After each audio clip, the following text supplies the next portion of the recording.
Hi friends, exam dynamics channel में आप सबका स्वागत है। हमने जो है प्लेटूज़ की सीरीज़ शुरू करी हुई है, जिसमें जो है हम पहले इंडिया के प्लेटूज़ लेंगे, मेजर प्लेटूज़ लेंगे और उसके बाद में हम वर्ल्ड के प्लेटूज़ लेंगे।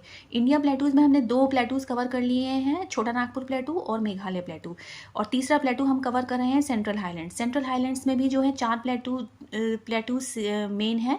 सेंट्रल इंडियन प्लेटू, जिसे हम मध्य भारत प्लेटू कहते हैं, दूसरा है बुंदेलखंड प्लेटू, तीसरा है रीवा पन्ना प्लेटू और चौथा है मालवा प्लेटू। मालवा प्लेटू हम कवर कर चुके हैं। अब हम बात करेंगे बुंदेलखंड अपलैंड्स की, या बुंदेलखंड प्लेटू भी कह देते हैं ऐसे, लेकिन एक्चुअल में ये बुंदेलखंड अपलैंड्स है। और इसमें जो है एग्जाम पॉइंट ऑफ व्यू से इसमें जो है कौन कौन सी नदियाँ नदियाँ कोई जलधारा जो है बहती है। इसमें जो है 3 नदियाँ हैं, बेतवा, धसन या धासन भी कह देते हैं, और केन नदी। तो स्ट्रीम्स लाइक बेतवा, धासन और Ken flow through this Bundelkhand upland. Thank you. Central highlands का तीसरा पार्ट आता है रीवा पन्ना प्लेटू, जिसे हम रीवा प्लेटू कहते हैं। ये रीवा डिस्ट्रिक्ट मध्य प्रदेश में है। और रीवा प्लेटू के जो है नॉर्थ में जो है विंध्या रेंज है, जिसे आप लोकली जो है बिंज पहाड़ कहा जाता है।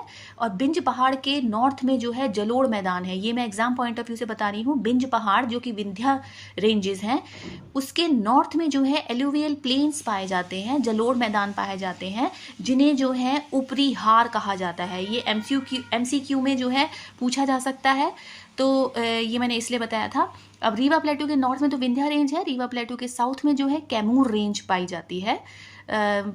और जो है इसमें जो है रीवा प्लेटू में जो केन वैली है, केन एक घाटी बनाती है, केन नदी जो है, it separates Rewa प्लेटू from Satna प्लेटू। एक छोटा सा प्लेटू है वहाँ पे, रीवा प्लेटू को सतना प्लेटू से सेपरेट करती है।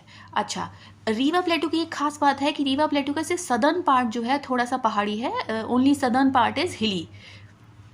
अब यहाँ पे जो है इसमें एग्जाम पॉइंट ऑफ व्यू से ये बड़ा इंपॉर्टेंट बन जाता है। इसमें जो है रीवा प्लेटू जो है किस किस नदियों से जो है ड्रेन्ड होती है। तो रीवा प्लेटू जो है इज ड्रेन्ड बाय तमस या टोंस, या तो तमस कहिए या टोंस कहिए, बात एक ही है। It is Rewa plateau drained by Tamas या टोंस और सोन और उसकी ट्रिब्यूटरीज से जो है ड्रेनेज यहाँ पे होता है। और जो कैमूर रेंज है, यहाँ पर कैमूर रेंज जो है, यहाँ पे ये तमस और सोन नदी के बीच में जो है एक वाटरशेड बना देते हैं। और ये कैमूर रेंज जो है, यहाँ से कई नदियों की ओरिजिन भी होता है।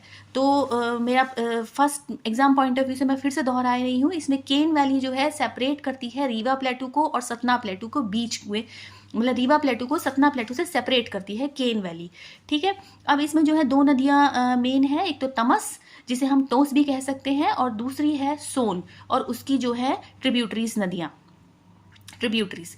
ठीक है। अब तमस में जो है कुछ वाटरफॉल्स बड़े इंपॉर्टेंट हो जाते हैं एग्जाम पॉइंट ऑफ व्यू से। अगर कोई जो है मध्य प्रदेश का PCS एग्जाम दे रहा है, स्टेट PCS दे रहा है, और UPSC में तो खैर पूछा ही जाता है, या फिर कोई जो है किसी को जो है अपने एग्जाम में किसी ने बहुत ही ज़्यादा डीप क्वेश्चन पूछ लिया, तो उसमें ये क्वेश्चन पूछा जा सकता है कि इसमें कौन कौन से वाटरफॉल्स बनाती है ये नदी।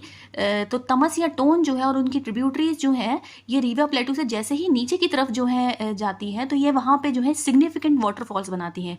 4 वाटरफॉल्स इसमें मेन है, जिसमें चचाई फॉल है या छछाई फॉल, जो भी कह सकते हैं आप। छछाई फॉल, केवती फॉल, बहुती फॉल और पुरवा फॉल। अब चचाई फॉल जो है ये बीहड़ नदी पे बना हुआ है। बीहड़ एक नदी का नाम है जो तमस की ट्रिब्यूटरी है। केवती फॉल जो है वो महाना नदी पे बना हुआ है, ये भी तमस की ट्रिब्यूटरी है। बहुती फॉल जो है ये ओड्डा रिवर जो है ये बेलहा रिवर की ट्रिब्यूटरी है, और बेलहा रिवर जो है वो तमस की ट्रिब्यूटरी है। तो घूम फिर के बाद वहीं तमस पे ही आ जाती है।